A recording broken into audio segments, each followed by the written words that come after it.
We would be honored if you would join us. And who might you be? You stuck-up, half-witted, scruffy-looking nerf herder. I love you. I know.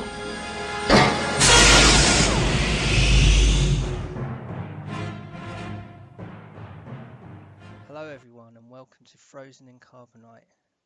Joining me today, special guest, two-time world champion Mick Cipra. Mick, hello. Hello Anton. Hello everybody. Cool. So Mick, it's just Worlds happened a week ago. This time last week you were having some immense games. How does it feel being two-time champion after a week for it setting in? I didn't think it would happen to me. No. Like I was looking at my deck list and like I think these are good enough to make the cut again. I barely squeaked in as the 16th seed, which we were tied. There were a number of people tied on a 7-5 record. So it simply comes down to just who you're paired against during Swiss. So because I've run enough local tournaments to know that's really just basically luck of the draw at that point. At least in a 4-round tournament. For 6 rounds, I'm not quite sure, but I felt very fortunate to just squeak into top 16 again. And I didn't know what deck I would be on in the first game in the morning because Colby, the first seed, had the pick. I was pretty sure he was going to pick his light side versus my dark side, but he chose dark side. And then, I just wanted to play good games the rest of the day. Well, let's take it all the way back to the beginning then. Let's go through your decks first. So what were you running? So I'll start with my dark side deck because I've been running that for a while. It's double Bane Malar, double GA Palpatine, double Dark Lord of the Sith, then 1 Core Palpatine, 1 Fearsome and Foul, 1 Hunters of the Jedi, the Turn to Tech Pod, and 1 Killing Cold with the Ice Trompers. So I think I heard this, Tyler coined this the Force Hunters archetype, and I ran it at Worlds last year during the regional season. I think I took that exact version to Wisconsin, and then Shad had some luck with a version that was -1 Killing Cold, +1 Mara Jade, and I also played that. I think that's one of those lateral moves, and going into the Worlds tournament, I really wasn't quite sure they were both good, but I wanted the existence of a twist in the deck because I think the Mara version was good enough to make top 16, but I wanted to have a twist in the deck in the cut. And it definitely was relevant because even some of the Swiss games, the fact that there was a twist changed how people bid against me. And Ice Trompers were all-stars up until Andy found the hard counter for them. Yeah, that was good. Interesting. So light side, this is a slightly more interesting one. Yeah, so light side, I was on double May the Force Be With You. It's a pretty good pod. And then Kanan, Zeb, Hera, and I thought that makes a core 4 for a Spectres build, that you run all the adult Spectres. And then my flex pod, I threw in double Sacrifice at Indoor for the Ewoks and the Funeral Pyre. Yeah, when everyone saw that, everyone was like amazed, and then suddenly like clicked, like I can see why he's doing that now, and it's a sort of genius move in certain respects. How did you come across it? Yeah, so I when the Hera pod came out, I was actually going to run that one. I bought the Hera pack. I didn't think it was legal when we hit Chicago because it wasn't the 11 days yet. And then evidently we could have run it. So like I wanted to run to my car and change decks just because I thought this deck sounded funny. But I didn't have a chance to play with it yet. So I had Theory crafted. because I'd been impressed with the number of Spark decks earlier, and I theory crafted one that included Hera, and then it was like, okay, what do you do with the final two pods? And I think there's a lot of different ways you can take it, like Gamor and Guardians of the Peace is really good. But I was enamored with Hera's ability to give all neutral units a black gun. So I was imagining boards full of Children of the Force with 2 black guns and Ewok Hunters with 2 black guns.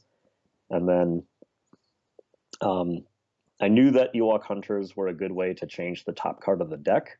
Matt Davey had played a game a while back where he was using them to like trigger children. Nope. Okay, let's play an Ewok, change the top card, trigger Slicer, trigger Spark, sort of thing. So I know that's a way to keep the deck moving when your top card isn't a target that you can get out into play. So that's one of the things about playing Spark is sometimes it's absolutely amazing where like you just top deck a Kanan and a Zeb, but that doesn't happen very often. You'll get like a 2-drop or so, but sometimes when you really need it mid-game, you hit Spark and there's just nothing there. And then you're stuck with nothing there for your whole turn and their whole turn. So you need some way to change that top card. And different people have done different things. There's like Asteroid Sanctuary, Gamor is a good one. Asteroid Sanctuary, it's good, but you have to get in an edge battle, and sometimes that can go poorly for you. You have to get in an edge battle, and you have to win that edge battle. So, that's not a guaranteed thing at all. Gamor is very consistent, but you only have a 40% chance to start with it. And then what other ways? I was impressed. Dodonna finally makes sense to me, that you can use Dodonna, but then you're paying for things. So I wanted the Ewoks because I could bring them into play, change the top card, and then later on, once they're in play, you can burn them on the Funeral Pyre, which is just awesome to do anyways. Like Funeral Pyre is so good. It's so good. Like that was by far, yeah, it's really, really good. And then you change the top card of your deck and you can get things moving again. And as soon as you can get things moving, then you can Slicer into an enhancement, Spark into a main. It's pretty crazy. So I like that idea about the Ewoks giving them guns, and I've been playing some other kind of janky. So I had played a number of janky builds back during December and January. That was like I had an 8 Believer in the Old Ways deck with Spark. I was like, hey, this Spark thing's actually pretty good. Like I'm just getting all these Believers in the Old Ways, and I was crushing Ethan. He's our local guy. He made 3rd place this year. Like I crushed his Navy deck with like Believers in the Old Way and Ambush Point. Ambush Point just reduced his edge hand. Like it shouldn't matter, but it took a tractor beam down to 1 pip because I had double Ambush Point out. I think you must be the only person I know who's run that pod. Well, that's the thing. You have to experiment, right? So in that experimental phase, it was like, okay, this deck isn't good, but it's winning some games against good decks and good players. And it's the fact that it can Spark into just tons of stuff, right? So I was like, okay, Spark's good. And then I was playing some other games where I built a deck where the whole idea was to run Mission Luke and attack, take control, like use Lando to push their guy out so you're outnumbered. No, one of your guys out so you're outnumbered. And then use Search Your Feelings on their unit, strike with it, and burn it on a Funeral Pyre. So it's like, it's really hard to get to happen. It's incredibly funny when you do, Search Your Feelings on like a Golem or a Chimera, strike with it, and then like put the Chimera on the Funeral Pyre. Like that's just funny. This game is funny. Yeah. Like Star Wars LCG is a funny, funny game. So I was playing that deck, and that deck was like, it's by no means a world caliber deck, but it could again cause some real problems for my opponents who are good players playing good decks. And what I saw in that one was I'd be kind of behind and they'd be attacking into me, but as soon as I get that Funeral Pyre, the whole game changes. So once Hera came out and I was looking at the Ewoks, like, oh, they get guns. And I was like, well, Spark's really good. And like units with a bunch of guns are good. Free units with a bunch of guns are good. And Funeral Pyre is just insane. So I threw those pods all together and started playing games. And it was definitely something that I wanted to practice with quite a bit to get used to. I was okay with the timing on Spark because I played against Shad's attack pattern deltas a lot. So, you know, how you want to trigger Spark or attack pattern delta before you draw, and then again after you draw, just to get the maximum number of chances. But getting used to running like when you should burn your Ewoks and play unexpected assistance and things like that. So unlike some of my previous Worlds decks, the Spectre Spark decks, particularly with Zeb, just have tons of bombs. So like they can win out of nowhere, as we saw. Like they can just generate a huge amount of blast on a seemingly empty board.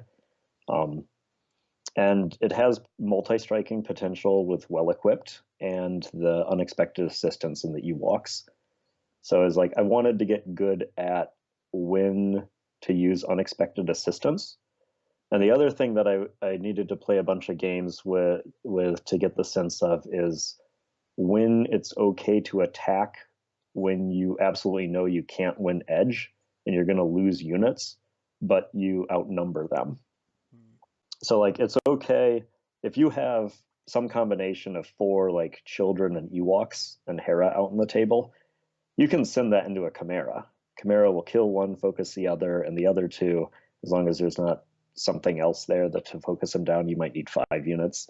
The other 2 are going to get 2 guns apiece to the Chimera, and that can take a Chimera off the board. So I wanted to get enough practice in to know when I could do those kinds of mass attacks and lose units, but still put myself in a position to have a totally explosive turn later. And also you just dig towards Funeral Pyre. It's so good. Well, it seems to have done really well for you. So we'll go through day one. Don't have to go through every single game, but was there any games that you can remember going through Swiss that caught your eye? Oh, there were a bunch of incredible games day one. So Worlds is, I was very excited to see such a large British contingent this year. The 3 guys from the UK made it into the top 16. It was an honor to meet Eric from France and Daniel from Spain also, and I played against the 2 of them during Swiss. So I was paired first round against Eric, and he's from France, and we were chatting a bit too, and I was letting him know that like I watch or read André de Wookie. So I'm a fan of that site. I use Google Translator. It gets kind of silly. There's like the bright side of the Force. So we played, and he had a very interesting light side deck where his turn 1 was Recursion Obi-Wan, the shielding event from the Skyhopper pod, and a Wolfman. That's a really, really strong first turn play. It's like he gets in there with Obi-Wan, he's focusing stuff, he brings back his Wolfman, and he gets that shielding event back. Yeah. And I have to deal with the defender who's got a shield, right? And he's doing that basically for the first couple turns. And it got to a point where I realized I absolutely, if I couldn't get that guy off the board, this game was going to just get out of control so fast. Because I think there was a bamboozle on the top of his edge, on the top of his discard pile too. So it's like every turn I'm going to be dealing with Obi-Wan and bamboozle and this shielding event. So I drew Bane Malar, and I wind up attacking and basically bidding my entire hand to Obi-Wan's committed to the Force, and he has some damage on him to get Obi-Wan off of the board, and then like get the bamboozle so that's not coming back out. And then if he wants the shielding event back, that's fine, but he doesn't have the best units to take the Force anymore. But I did my entire edge hand, so I let him tee off on me for a turn. But at that point, like the damage was really done. My second game against him, he was playing a Mission Palpatine deck with, I think it had Yularen, and it certainly had the Super Laser Blast. Oh, I hate those decks. I We can't beat them. haven't seen very many of them here. It's kind of I think I played against one, maybe they're more popular in Europe, but I played against one from the German national champion back in November. Managed to stop it too, but I think it's one of those decks where if it gets rolling, it's just unstoppable. And he was pretty close to getting it rolling because he had Lure of the Dark Side out, and he had either Yularen or Fisted over to it. So he was going to pop it with one of those ISB officers from the Mission Palpatine thing. Oh, he played Core Tarkin too. He played Core Tarkin on the board, so he like had 2 damage, and the thing's effectively only at 4, so the officer can go in with his blast and then get unopposed. And I basically have an empty board. So it's looking pretty bad. And then he uses I've looked at the top card of my deck, and it's nothing that I can bring into play with Spark or the Slicer. And he's going to make his attack, and he's worried that I have like a combat trick or so. So he uses the Bach Slicer guy to make me discard a card and draw a card. Which, like, if I have a combat trick like Yoda You Seek Yoda or a Bamboozle or so, that's fine, right? But he does that, and in doing so, he changes the top card of my deck. Yeah. And what happens is he does his attack then, and I Slicer into an improvised defenses on the mission, so he can't blow it up. And I also sparked into a Kanan who blocked and killed this guy. But like slicing into the improvised defenses itself would have been enough to prevent me from losing whatever my most important unit was. And at that point, like the crackback was like he didn't recover after that point. So that's something that I've learned in the past when playing against Spark type decks or attack pattern Delta. It's like you can't, if they don't hit with attack pattern Delta, you can't change the top card of their deck with like Tatooine Crash or so. Like you want to capture to sell them stuff, but if you start doing that, they're just going to get a board that's so big so fast. Round 2, I played against Ethan. We sparked each other to death. It was crazy. Yeah, I think there was some unexpected assistance going on with the Ghost. Like the Ghost attacked in, and he blocked. Like I went to kill his Gladiator, but he discarded a card from his hand to keep it on the board. I did 2 bombs, and then I used unexpected assistance to strike again with the Ghost, kill his Gladiator, get 2 more bombs and unopposed. Like the Ghost is a beater, especially when it's flown by Ewoks. It's also another card that can change the top deck if you trigger its ability as well. Yes, yeah. I don't think that happened this tournament, but I've had Ethan tried to tractor beam onto it once, and I was like, huh. He actually did tractor beam in one of his. He tractor beamed. I wanted to cancel it because I thought he was tractor beaming over to my Ghost, but he had a really bad second turn because he didn't have Might of the Empire out, so his first turn Gladiator was double focused. And then turn 2, he played like a TIE fighter from the Vader pilot set, attacked with it so that on his turn he could tractor beam over to that and free up his Gladiator for a defender, which is like, you got to do what you can do, right? You know, it makes perfect sense. You know, he gets a defender back with the tactics and edge. But I was going to be pretty far ahead there. Third round, I played Donovan from New York, who Mr. knocked Brainiac. the Brainiac, and I got Brainiac'd again. I got Brainiac'd hard. The first game was my light side deck with Spark, and I had Spark and everything on the table, but it wasn't quite firing. And I think I made the crucial mistake of committing 3 of my units with one of them not being Yoda to take the force back for 1 turn, figuring I'll eventually draw into Yoda and Funeral Pyre, and then I'll burn my Ewok, get Spark moving again, and commit Yoda. But I never. I saw Yoda a little bit later, and I never saw Funeral Pyre, so I basically timed myself out on that game. The dial was moving up 2 clicks per turn, so that lesson learned. Definitely lesson learned on that one. And then we did the Brainiac rematch. I think it was the exact. I don't think he changed his deck, and I didn't change my dark side deck from Worlds.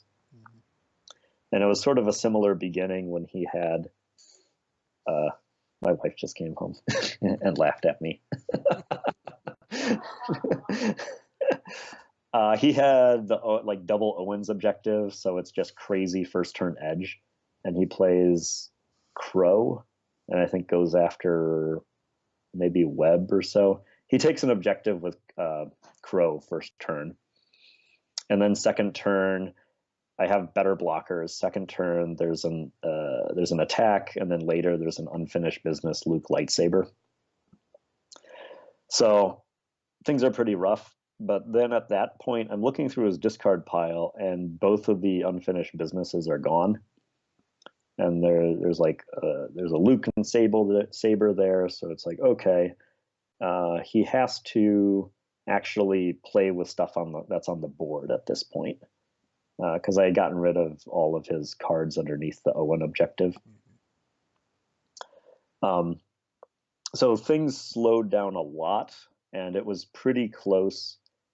I actually misbid one of the edge battles. There was a rather important edge battle, and I thought for sure he was twisting, and had I just looked meticulously through his discard pile, I would have seen that his twist, the one twist in his deck, was already there. So I severely underbid an edge. I thought he was twisting me.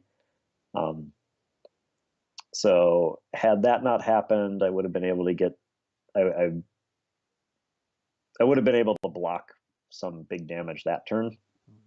But I don't know if it would have been enough, because he did find Brainiac and Luke and lightsaber and just started ripping my stuff to pieces. And I wasn't finding the removal for either of those units at that point. So the Force Hunters deck really, you really need either Power of the Dark Side or Hunter for Hire out in the field for that deck to make the game miserable for light side. So that was round 3. They were close. It was good. Learned about, actually checking discard piles to see if they've twisted me. Then round 4 was against Daniel from Spain. I played turn 1 Bane, committed him. I had an Echoes in my hand. And I think I had Dark Lord of the Sith maybe too. Yeah, I had Dark Lord of the Sith out. So I was like, okay, this is going to be a pretty good first turn. And he asked how many cards I have in my hand and plays the Freeholder. It's like, okay, that's fine. He paid 3 for a Freeholder. It's going to get focused. And then he double focuses Core Luke's objective and puts Trust Your Feelings on it. Okay, so it's going to get 1 strike this turn, but I can do 3 damage to it with Bane. So we do an edge battle. I eventually wind up winning the edge battle, I think, but when I put in Echoes, he twisted away my Echoes. So Bane is committed and he can't uncommit, so he gets double focused. So I don't have Bane for the next turn. And then I think next turn he drops another Freeholder, or maybe it was a Yoda, and then turn 3 another Freeholder. At any rate, so later on the board is 2 Freeholders. One of them has Trust Your Feelings. One of them, and there's a Yoda, and my Bane never unfocused for the rest of the game. Yeah, it was a beating and a half. Yeah, good job, Daniel. And then in the flip, he had a Navy deck, and I think I sparked into one of the Spectres and made his mouse droids really sad, because he was just sending unopposed attacks in with his mouse droids so that they would do something. Yeah. And then there was a Yularen and maybe a Mythal, and I hit Funeral Pyre and burned something to focus Mythal and went crazy on him. So that was before lunch or dinner. Then we broke for a while. Shad and I did our ritual Taco Bell and came back. And in the 5th round, I played John Heath Clark from New York City. Always an honor to play against. So I'm thinking at this point, I basically have to go 4-0 for the rest of it. Because what would I have been? I would have been, I think I was 4-4. Yeah, because I swept, I split, I was swept, I split. So I was 4-4 before lunch or dinner. So I was thinking that I had to go 4-0 afterwards because usually 24 points, 8-4 is the cut, but we had fewer people this year, so I think that affected things. So I'm playing John Heath Clark, and I know that he's a good player, and he's always really enjoyable to play against too. And we started our first game. His light side deck was really cool. There was like 1 Ferris, 1 T16 Skyhopper, a Serinda. There was a whole bunch of nifty things in there. BTS Obi-Wan following Fate. Like, that's going to be a problem for a Force Hunters deck. It's like, oh, non-affiliated Palpatine. You're dead. So we're playing that game, and I have Dark Lord of the Sith, and I think I have Power of the Dark Side or so, but he just doesn't get any attacks off, and I play solid defense and make the game miserable for him and present no openings. Would have been very different had he had May the Force be with you. Sometimes you don't get them, right? Yeah. And then in the next game, it's against his Navy deck. The New York City guys had a really cool Navy deck that capitalized on Screed with inexorable destruction and just like striking first immediately with the Chimera or with a Black Tactics unit or so. It also has, like, that gives you 4 of those Fate cards with 3 pips. So it's basically impossible to win edge battles against those gladiators when it could be a twist, it could be a Death Star, it could be one of the many 3-pip cards. Like, oh, I'll put in this resource, and oh, okay, I need a 3-pip card. I need a 5-pip card. That one was really, really close. He counterattacked, basically put me down to 1 turn left. I felt like it was 1 turn left. I could have played defense, but I don't think I would have survived. Like, he drew his, like, the next 6 cards of his deck, and they were pretty crazy. I think a Chimera would have come out. But that one really did come down to a final edge battle where he had 1 gladiator defending, and I needed to take 2 objectives. I had the bombs, I had the multi-striking capability, but I had to get one of the attacks through with winning an edge battle. There was no other way to do it because, like, the tactics on his unit, right? And it was a miserable situation because I was sure that there was some way to do it where the result of the edge battle didn't really matter, but I couldn't work through how to do the attacks where I could let him win the edge battle, and I don't think it was possible in that situation. So knowing that it wasn't possible to just, like, not care about the edge battle and let him win, I was like, okay, well, how do I bid against this edge hand? And he has 1 card, and worst case scenario, it's a twist or it's a Death Star. And he has a gladiator out, so you effectively have to go to 7 pips if you want to beat a Death Star, but go to 7 pips and then have another pip left over in case it's a twist. And I simply didn't have that many cards in my hand, or that many pips. So I punted and guessed that it was not a twist, and it was like a battle of indoor. So I won that game, but I felt like that one was up in the air. Definitely very lucky on it. And the final round was against Dan, one of the local Minnesota people. People were saying, like, where was Scum in this representation? Like, why didn't Scum hit top 16? Dan played mono Scum, came in as number 17. So he very well could have been in the top 16. He had Jabba and Dingar, and there was a bunch of other stuff in there too, but the really surprising thing was he was running Carbonite Transport for the original Slave 1. Wow. What? Guess he really wanted to move those cards around. He did want to move those cards around, and strike for massive bombs with the Slave 1. Which is pretty good. Yeah. He got an early Jabba, which was problematic, but he didn't see an early capture, and eventually I got Phantom out. So, like, that's fine. And I got Funeral Pyre, so then I didn't care about Java anymore either, and ran away with the game. His light side deck, he was one of the Minnesotans who was playing the Rebel Capital Ships deck.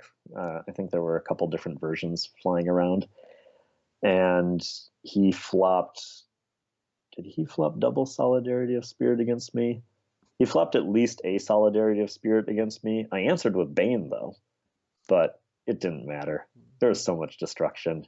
He had a resupply depot. Yeah, just way too much. So we split, and somehow I eked in with 7 and 5 into the top 16. So that was day one. Cool. So usually at the end of day one, you all get together for a picture, and I'm gonna put it up for everyone just in case you haven't seen it. That's the main thing I love about hearing about Worlds and with all the people following it, is that we've got a great community spirit with this game, and it's good to see you all get back together again. How's that for you? I remember I've recently heard David Teetsy call it as being with his people, and is that the same type of feeling? Yeah, definitely.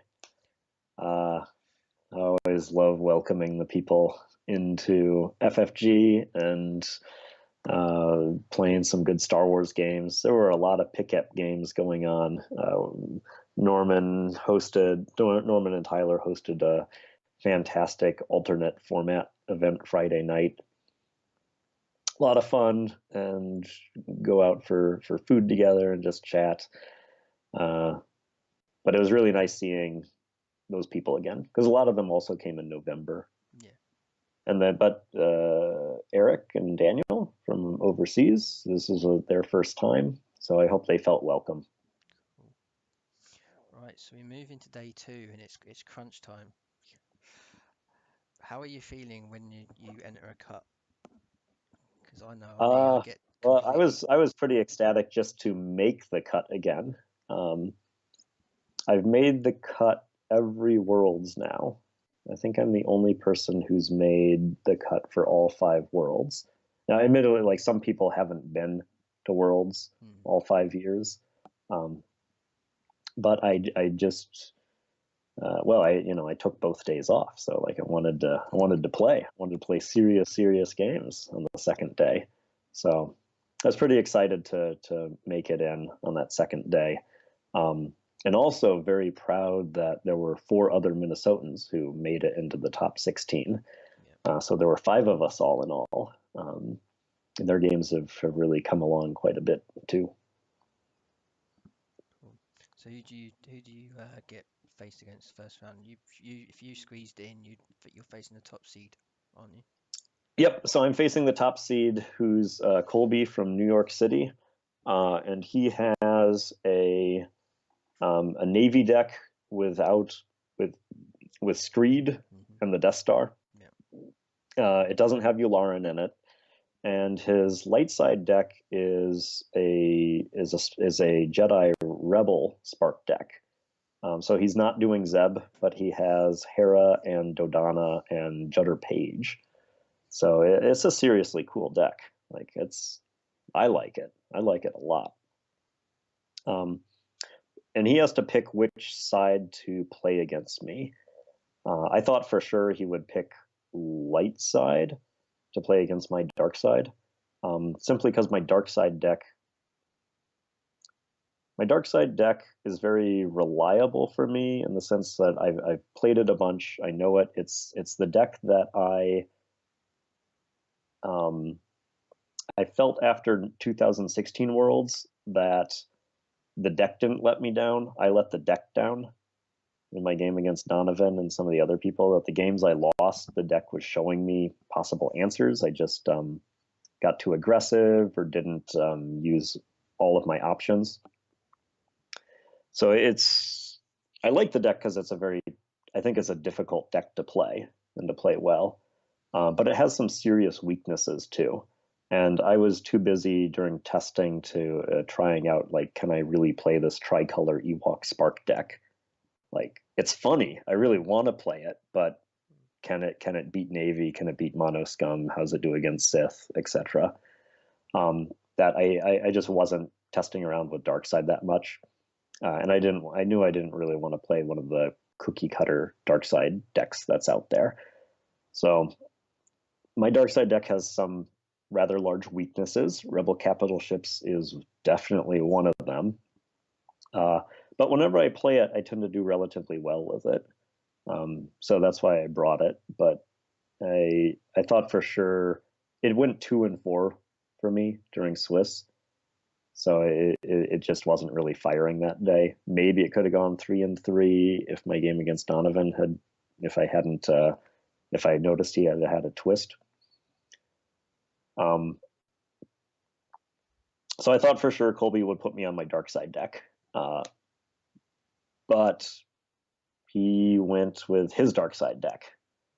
Probably because I think that's a matchup that he's more familiar with. Like, he's played against a bunch of Spark decks. Mine's just a Spark deck with Ewoks.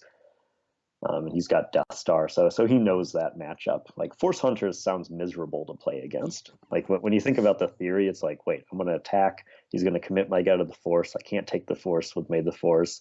And then it's just going to get killed from his objectives. And that's going to happen turn after turn after turn. Like, it sounds miserable to play against that deck. And this is the first time we've had a format change, wasn't it? Because in the top cut, you all got to see each other's decks, didn't you? Yes, we got to see each other's deck lists, but I think we got to see each other's deck lists after the person chose sides. Right. Although I don't think that really would have mattered, because I think he knew what my dark side and my light side deck lists were. I think he was just confident that his dark side deck could beat Spark, and it definitely can beat Spark. But I got really lucky in my Sparks. I think there was a mid-combat like slicer into Funeral Pyre that just messed up his attack, because it meant that his assault team was not going to really do anything that turn. And knowing that he didn't have Ulara, and I was free to like plink damage here and there. Yeah. Andy's got that one on film, so that'll hopefully go up sometime. But there's some crazy sparking going on, and a Funeral Pyre does come out in mid-combat in that game. That'll be a good one to watch. Yeah, it's not like the blowout where the assault team goes in and then like you Funeral Pyre and kill the guy. Yeah. It's more that like it comes in because I'm looking for a spark target, but the fact that it's on the board changes the follow-up attacks. So I won that one, and then I go on to play, is it Callum? Yeah. So I play Callum next, and I'm on my Spark deck again, and he's on his Navy deck. And I don't get Spark. So I have some other objectives. I probably have like Sacrifice at Indoor or something like that. It's like garbage objective until you get 3 Ewoks, and then it's pretty good. But that never happens. But it's awesome when it does. So I don't have Spark, so I actually have to play like a slow. I have to play kind of a normal game of Star Wars against him. And I remember that we build for a while.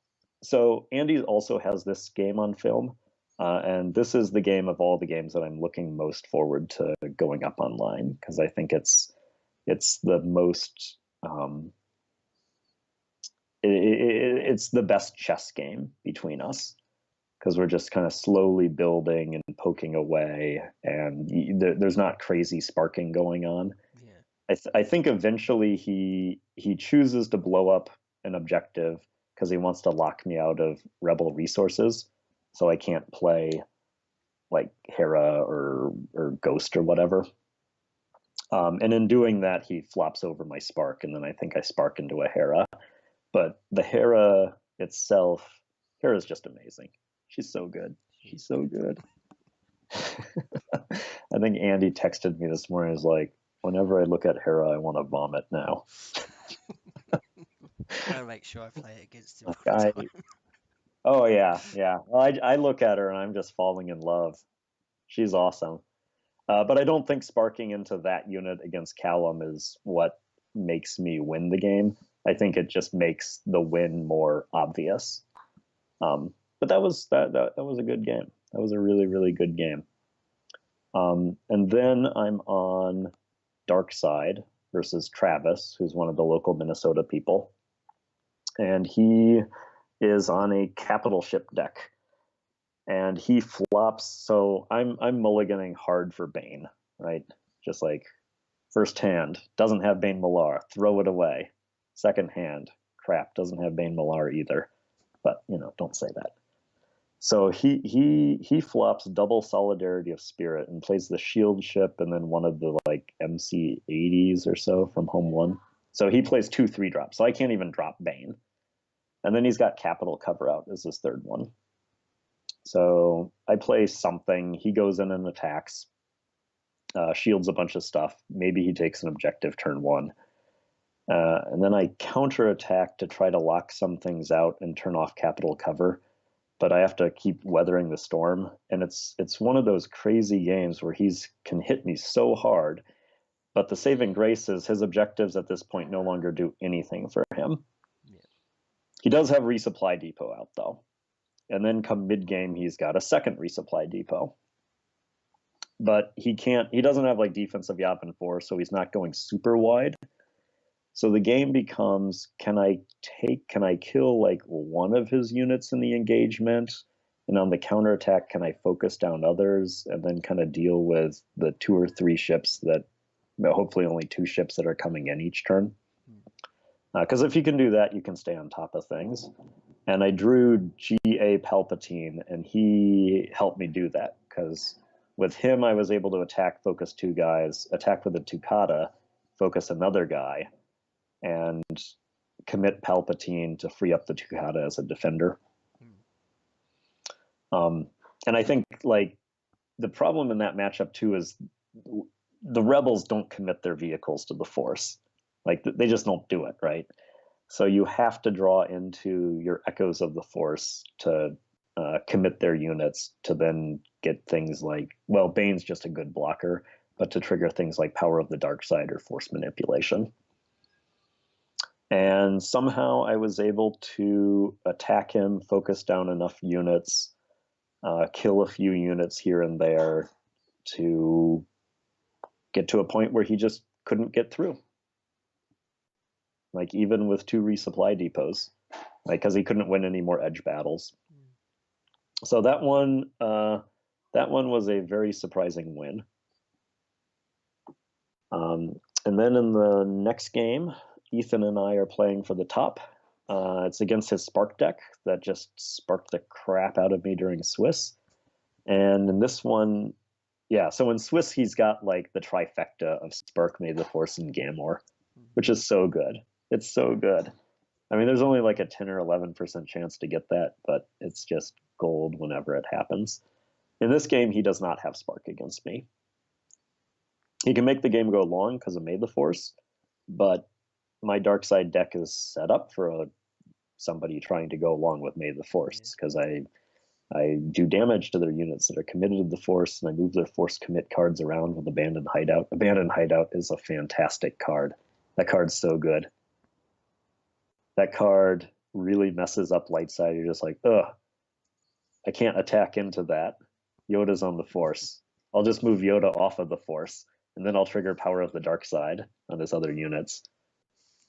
Yeah, that is annoying, that one.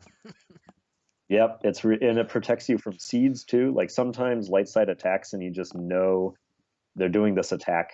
They can't win the edge battle because you have so many cards, but they're doing it because they have a Seeds of Decay and they're going to Seeds Palpatine. Well, before after they declare attackers, you just use Abandoned Hideout to move that forced commit card over to an Ice Tromper. Yep. The other answer the deck has is one of the 4 Echoes of the Force, where you uncommit Palpatine and then their seeds can't target him. Like, that's having 4 Echoes in a deck for Darkside is quite strong. It's a lot of fun. I mean, it's I don't think it's like one of the best things you can do as Darkside, but it's pretty strong. Yeah, I remember the Echo cycle. I think everyone went to Siege because of what it could do, but Echoes didn't get as much of a highlight. But now, with these Force Hunter decks, it's a powerful fate card. Yeah, and you really want 4 of them because you want to be able to do that effect pretty early and at important times. Some Force Hunter decks, like, you can throw in like a Saris or so for a Seeds. I think that is that's pretty strong. I was doing the creature approach because I wanted to explode Yodas into Torrentitex and things like that. So that game went really, really long. I think it almost went to time, but it didn't. Like, I just kept killing Ethan's units, didn't give any ground, built a bigger and bigger wall, and eventually counterattacked and took the objectives I needed to win the game. So that put me into the finals, and then I was basically sitting on the sidelines for like 3 hours. So you did have the long wait then. I had a very long wait, yeah. But then you come up against both our good friends, Mr. Andy Hornby. I was very excited that it was Andy in the final. I was very, very excited to be playing a good friend in the final because I knew we would have very good games and it would also be lighthearted and fun. But I was going to give him the fight of his life, and I expected no less from him. Yeah. I have newfound respect for the DL-44 blaster pistol. Yeah, that saved his bacon, didn't it? Yeah. First game.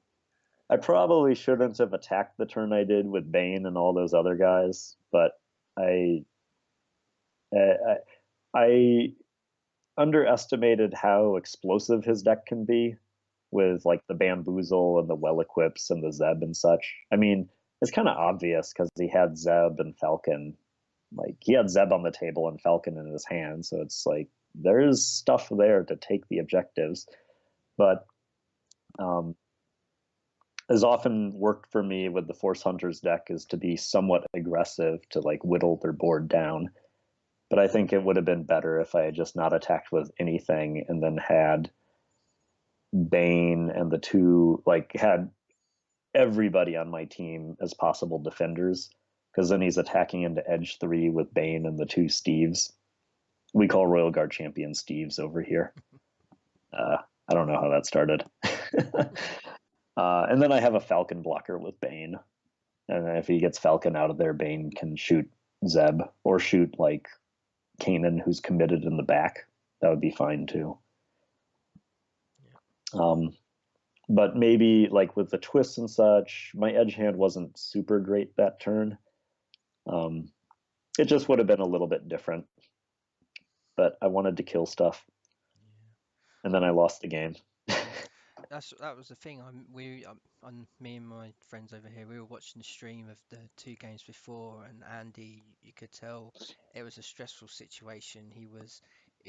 At one point we thought he was throwing the game away in some of the games he was playing, but then I think when he was sitting with you, because he knows you and he's played you lots, that he got relaxed, and I think he played pretty well against me. Later on, when I heard that like he twisted away his own Death Star and like played a bunch of Death Star engineers for their blast and then was looking at Moment of Triumph in his hand and like, oh wait. Yeah.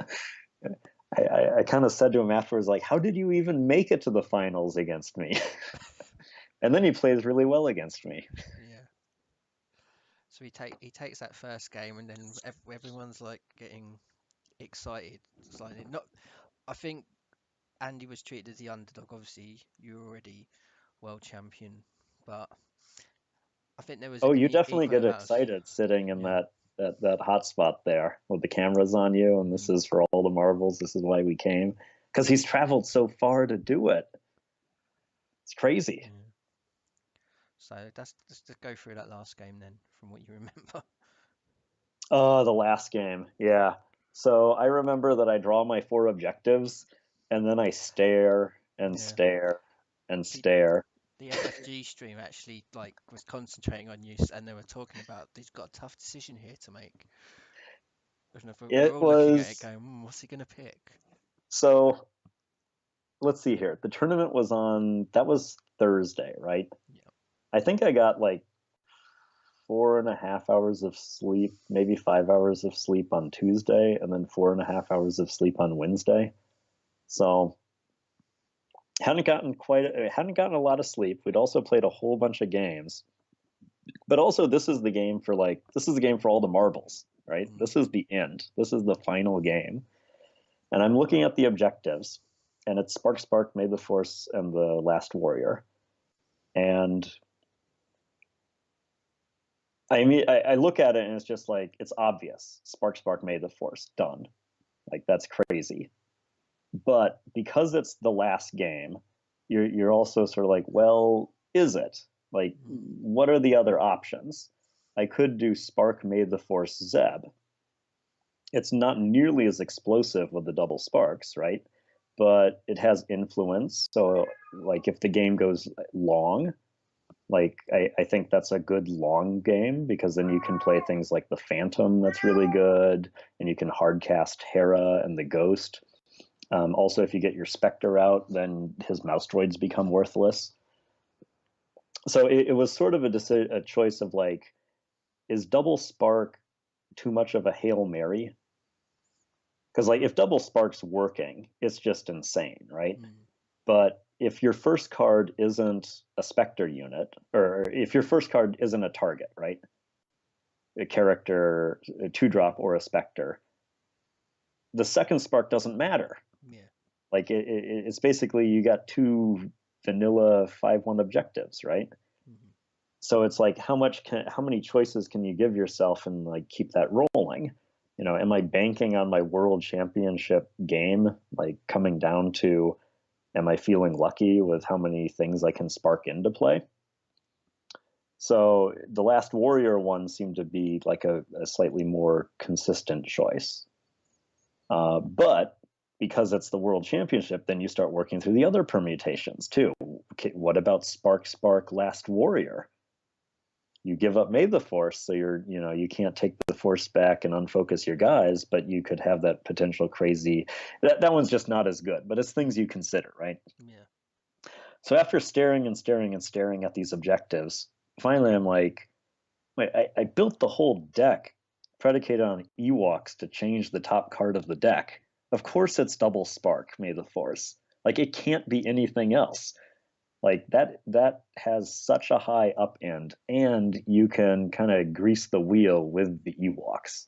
So that was the objective choice. Right. So from what I remember the game, you start. Well, Andy gets out. Did he start with Tarkin? Yeah, he plays Resource Tarkin. It's pretty good. Yeah. But given how many phases there are, Tarkin basically can't blank Spark. Yeah. So it's like Spark's going to happen. Yeah. And then I draw my starting hand. I don't think I mulligan because my starting hand has 2 Ewoks in it. Maybe it has a resource too. It's got good stuff. So, but more importantly, it's got the 2 Ewoks. So I spark at the end of his turn. It's not a target that I want to use. I discard a card, draw that card. I spark again. Did I get something? I don't think I got something. And then I play an Ewok, spark again. I do hit something. So like I'm using the Ewoks to reset the top card as frequently as I can to give myself maximum opportunities to spark stuff in. But I don't have Yoda out that first turn, and I'm kind of looking at the board, and it's like, well, I want to get somewhere in this one, and I can't just like pass because I don't think I have enough for the force. So I just like turn all my cards sideways and attack. And if Tarkin wants to block, like maybe he wins edge. But if he doesn't, I think he just dies. So Andy let that one go. And then I like focus Tarkin, commit, take the force. And it goes to his turn. And he has a really strong second turn where he plays... Does he play Gladiator, or Gladiator Shield Ship? I can't remember. Sure. There's two of the 3 cost ships. I think it might be Gladiator. Yeah, you're probably right, because I think Chimera comes out on the next turn. Yeah, Chimera definitely came out third turn. So my next turn, I think I'm on 5 resources. Yeah, I should be on 5 resources. Because I play Yoda and then an Ewok to reset the top card of my deck again.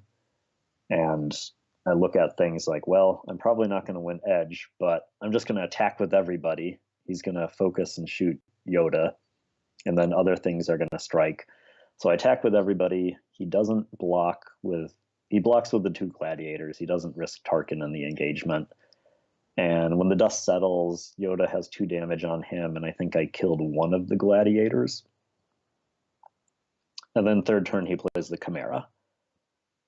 And I got to attack that turn into a Chimera and a gladiator.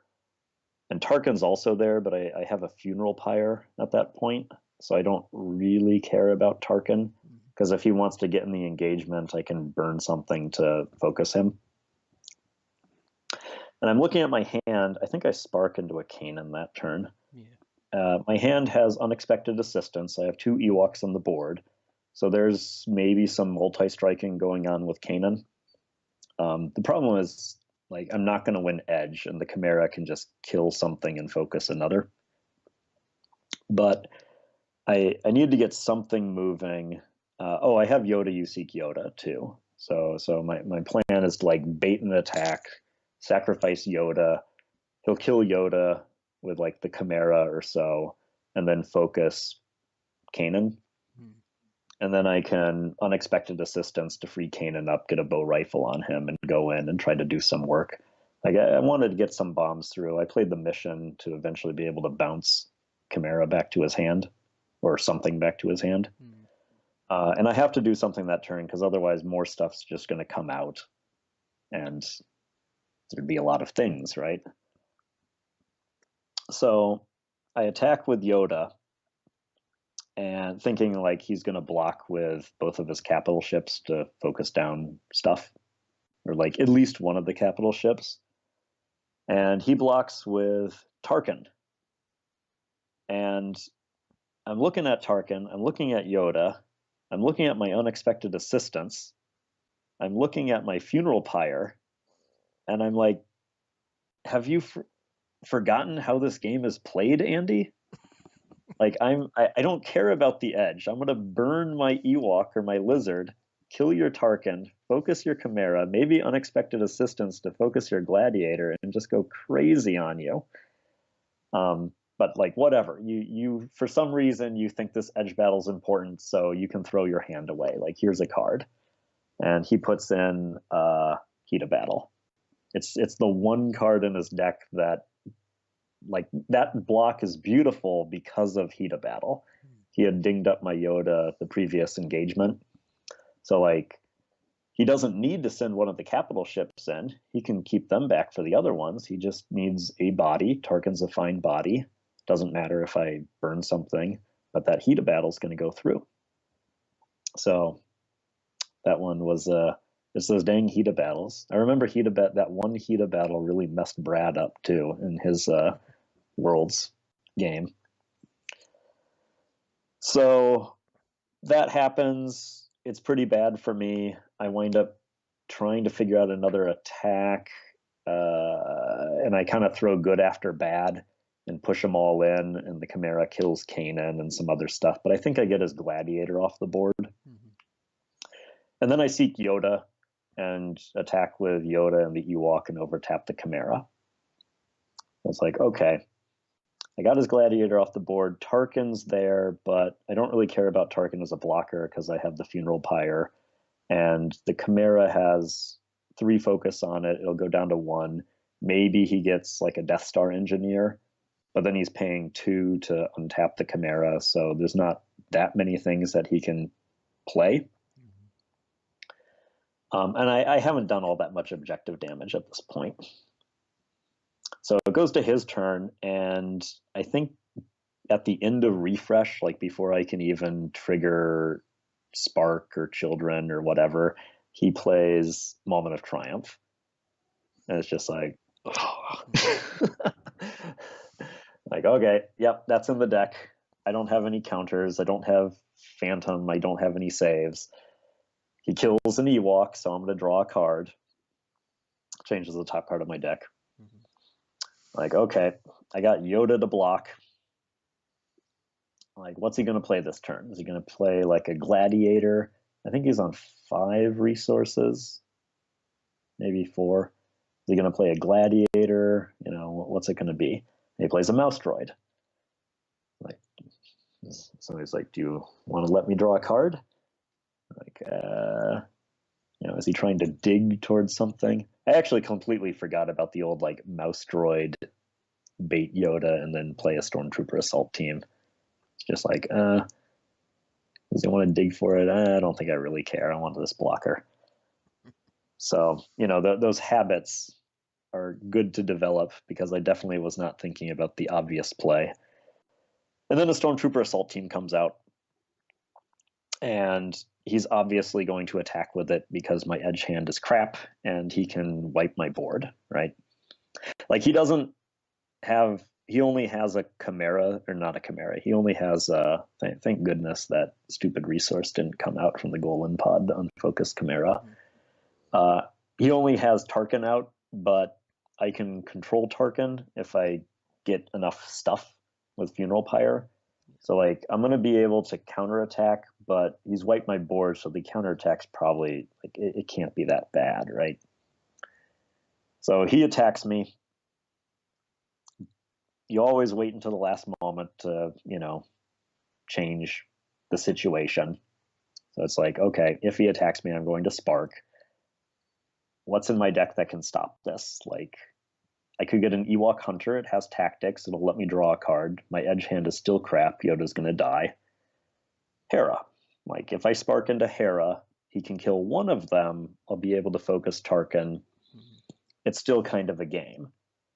And I actually, if that happens, I don't know who he kills. Like, I think there's good choices either way. You could kill Yoda because he's the old Force Hound, right? But if you kill Hera, then I lose one of my Spectres, and I think I did have 2 bow rifles in discard. So I Spark into Hera. So it's like, this is still a game.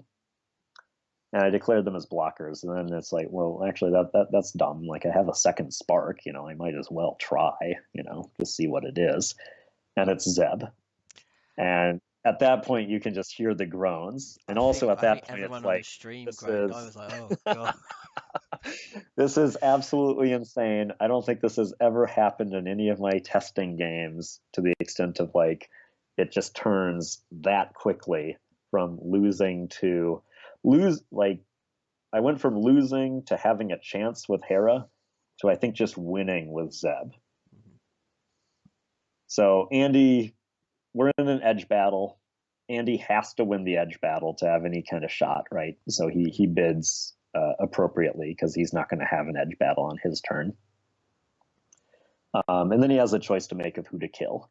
And you got to go after Zeb because it's just too many bombs, and I think targeted strike. Yeah. I think targeted strike would have been on for him, although he could have been blanked with Tarkin. But it's just too many bombs, right?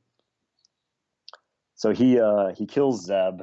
Hera picks up the bow rifles, and I'm mapping out how much damage I need because I get balance damage. Hera with her 2 blaster rifles can take entrenched, and then I got the mission with 2 on it already, and then there's another objective, right? And I draw my hand, and it's just like, okay, we're going to do this where Hera takes 1, Yoda and Kanan take another. We're going to well-equipped Hera, and then just to troll Andy, we're going to attack with Hera at the wrong objective, and then unexpected assistance her. It was so much blast out of nowhere. So I got incredibly lucky to have that happen. It very well could have been Andy's victory. But I built the deck to have that kind of potential. So just like I sort of said earlier with the dark side deck, that I'd been playing the dark side deck and I felt like it wasn't letting me down, that I was letting the deck down with the dark side deck and trying to get better and better at it. In my moment of need, the Ewok tricolor spark deck answered the call. Cool. So you are the 27 Star Wars World LCG World Champion. Congratulations. Thank you. Got your headband back, which was a great story, which we love hearing about every year. And I was really proud. I think a lot of us were proud of the interview you also gave afterwards as well. To come on and say that you just wanted to play more games of Star Wars. I gave a warm feeling, I think, to a lot of our players. It's my favorite game. It's like a puzzle.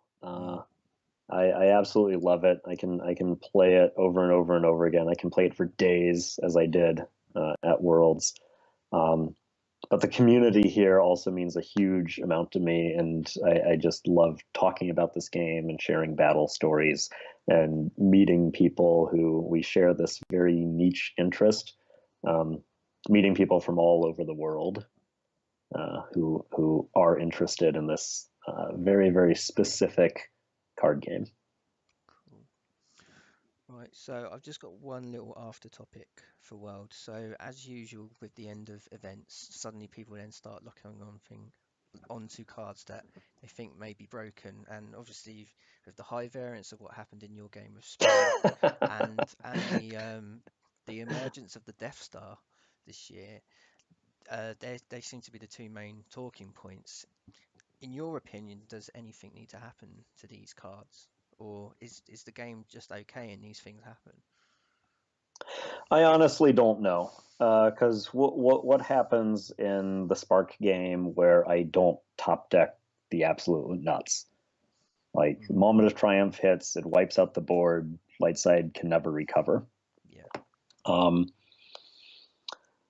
Death Star was very, very popular over the weekend. It's a huge amount of economy, but I don't know if I don't think that it takes Navy to the next level. I think it takes Navy's level and maybe goes, beep, now you can just afford even more stuff. Elite objectives are pretty crazy. So things are, the game is not, there's a lot of high variance games played now in the competitive scene, but it's not the slow type of game that it was back during the first year or 2 years. So it is a different kind of game. So it's hard to, and different on both sides too. And I don't know if it can go back to that earlier point. And I don't know if it necessarily should or needs to go back to that earlier point. People point to just how many different players were on Spark decks or Death Star decks. I'd like to point out that a number of the players from the Minnesota meta were on Rebel capital ships, also from New York. They did quite well with Rebel capital ships. And 3 of the Minnesota players were on a mono Sith deck with Force Storm. And hearing their battle stories, like, Force Storm is just brutal. It's quite good against Spark decks. Like, you can Deadly Sight a Zeb or a Hera, Force Lightning, for your old Yodas and things like that. And eventually you just Force Storm their entire board and loop it with Palpatine. Like, one of the guys was saying he actually played 2 Force Storms in a single turn on his opponent.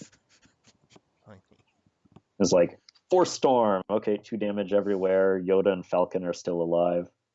Double Force Storm. Oh, that's so bad. And then on the next turn, he attacks with like his blast guys and brings back Force Storm. That's gross. I've been playing a lot of Join Me in this season, so against Spark decks, I've been nicking their children and their freelance slicers, and that has been quite an interesting. Oh, I love turning slicers to the dark side. Yeah. So, okay then, seeing as we're getting on. I don't know what there is consideration on like Spark. Should it be limit 1 per turn? Should it have some kind of cost where you focus it? Should it just not bring in specters? Should it do? There's been a lot of ideas thrown out there. Errata is permanent. That's the thing. Yeah. And I think that if they want to change the power level of Spark without making a permanent effect, then the most obvious thing from my point of view is just restrict May the Force be with you in Spark. They're the two hottest light side objectives, and they actually do synergize really well together, because your first turn Yoda, you seek Yoda, which you're going to do anyway, changes the top card in your deck and gives you more Spark chances. So I think if you do that restriction, then people have a choice. Do you go for like the high variance of a Spark deck, or the consistency of a May the Force be with you deck? And then you don't have to worry about how do you errata Spark of the Rebellion. Yeah. We're also going to begin a new cycle pretty soon. And we haven't seen the full objective set. I think there's like 1 card from the Jyn Erso set we haven't seen yet, but the other 5 cards are insane. Yeah. Like her objective itself, that's going to be miserable for Darkseid to play against. How quickly can Darkseid get 3 damage on an objective? Not too quickly, no. Like it's that, and you could have 2 of those out. Oh, yeah, her objective set's gross. Yeah. I think I'm looking forward to the next cycle to see what it can do. What I'm particularly tickled by is, does her objective make Ewok ambushers playable? They've always been playable, Mick. Playing the right. Hey, I thought about putting them in a Hera deck. It's a lot of guns. I had someone play with them against me the other night, and I think that they were really annoying. So I just could not stop these Ewoks coming out of all places. Yeah. Good. Hey, more Ewoks, more targets for unexpected assistance too. Yeah. Okay then, so we will say goodbye to the Ewok village that we're in, and we shall now move to Cloud City into the Carbonite Chamber. Right, Mick, welcome to the Carbonite Chamber. So for those of you who don't know or watching this for the first time, this is where our guests get to select 2 cards. One we call like the evil card, the one we don't want to see again, we want to freeze and hide away, and then we've got the good card, the one that our prized possession that we want to hang on the wall. So Mick, you've chosen to start off with your evil card. What have you chosen? This was a tough choice. Like both of them were tough choices. Evil card, I think I actually had a tougher time coming up with, because I like so many different cards. But the one card that has caused me conniptions actually well before the finals is the Stormtrooper Assault Team. So I'm taking Tarkin's Stormtrooper Assault Team, and what are we doing here? We freeze it in Carbonite. So yeah, we talk about it for a minute, and then so this has been in the meta for a while. I know it causes me a lot of pain and heartache when it drops, and the only way really to deal with it is to try and just win the edge against this thing. But I don't understand why a 2-drop has 3 guns and targeted strike. Like that's absolutely insane. Like even without the targeted strike, a 2-drop with 3 white guns is insane. Like that puts it up there with the Chimera or a Golan. There's not a lot of units that by themselves have just 3 guns and can take out a main, and certainly not 2 drops, right? Yeah. And then to go and give that 2-drop targeted strike is absolutely bonkers. Like the only saving grace is that the edge battle is important, but still, I think you could like remove targeted strike and that card is still completely playable. Yeah. Because it's a gigantic wall, right? Mm-hmm. The targeted strike part just makes it quite miserable for light side and necessitates the use of cards like May the Force Be With You, so you actually can free your units up and defend and contest an edge battle. Because if you don't have things like May the Force Be With You, you're trying to make progress when you're attacking, but that Stormtrooper assault team just counterattacks you every turn and kills. It can basically kill anything, right? Yeah. Like there's not a lot of 4 and 5 health light side units out there. No. And maybe a Home One or a Renegade Squadron can survive it. It also means that cards like Survivors as an objective is really important. It's like, oh, okay, well, my Yoda that blocked, at least like he'll live, with 2 damage on him. So you can't one-shot him. I find it annoying when Navy have this board built and you need to lock down these Star Destroyers, but they've got one of these guys hanging out the back and you're like, oh, I need to stick a focus on that as well so he doesn't come back the next turn. And it's like, it's just yeah. You try your best to overtap them or do other things, and it's a question of when do they see their Stormtroopers, because that turn 2 Stormtrooper assault team, that War Axe theory, Kira Mode's War Axe theory, that is real in Star Wars the card game, particularly when you don't have answers like Survivors. Okay then, so I think it's caused you pain, me pain, and and a lot of people in the meta pain. I think it's a worthy submission into the Carbonite Chamber. Yeah, let's freeze them in Carbonite and never play against them again. Cool. Let's pull that. Does that also mean that the whole pod is gone? We don't have to worry about Tarkin? Unfortunately not. Someone has put Tarkin in, but we could knock each card as we go. Okay. Or Moment of Triumph, we can get rid of that one too. Yeah, I'm sure someone will pick that. The 2-drop board wipe. Right,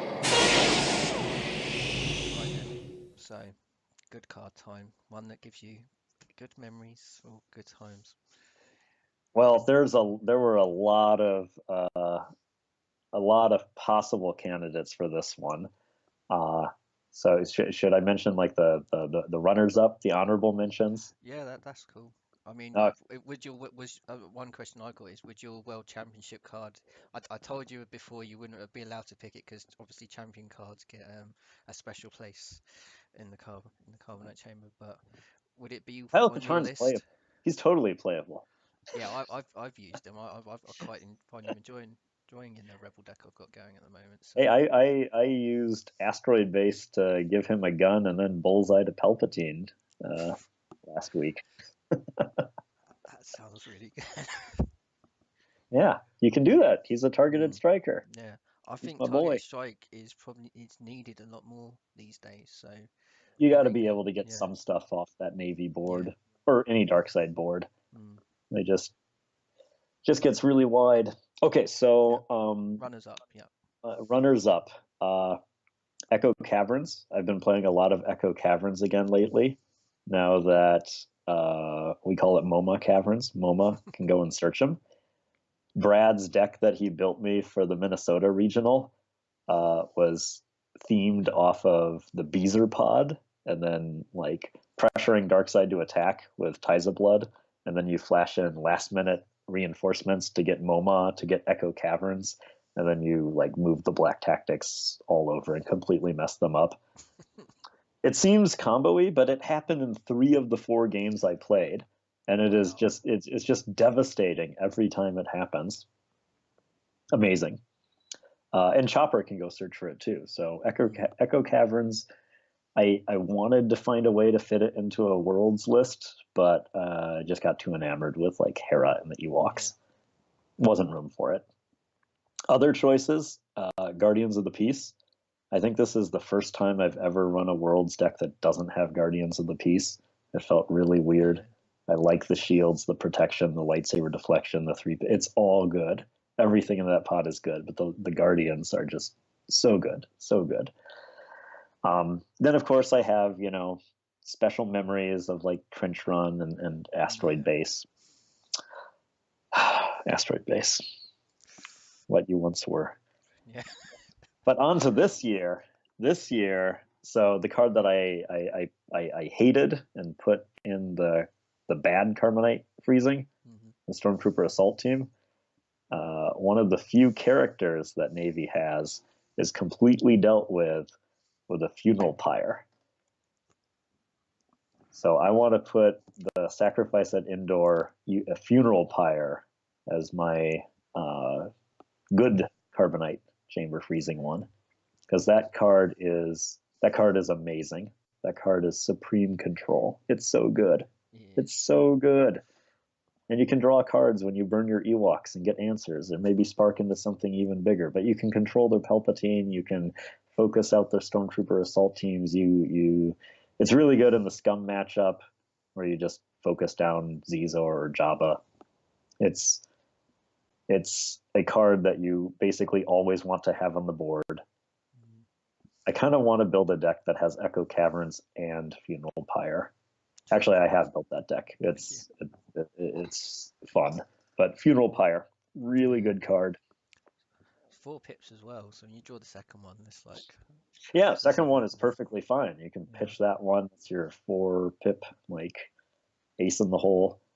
I was in some weird situations where I really wanted to win the first turn edge battle, and I had a Funeral Pyre, but you can't throw that Funeral Pyre away. You got to keep that card. That card's got to come out into the board and just plague them for the rest of the game. Because I mean, especially against Navy, if you can keep characters locked down, you're reducing the amount of fists that can be played in that. Yeah, they can still I use was their unique surprised vehicles. at how relevant Funeral Pyre was in the Navy matchups.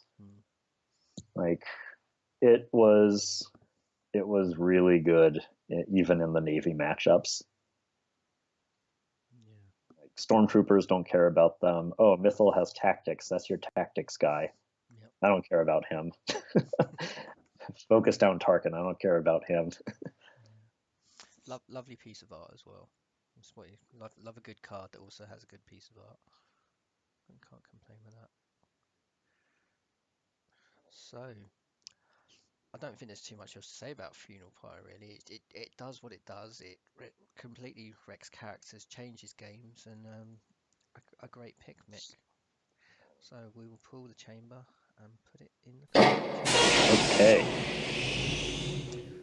Right then, so it's the end of the show. It's time for shout outs, Mick. Go away.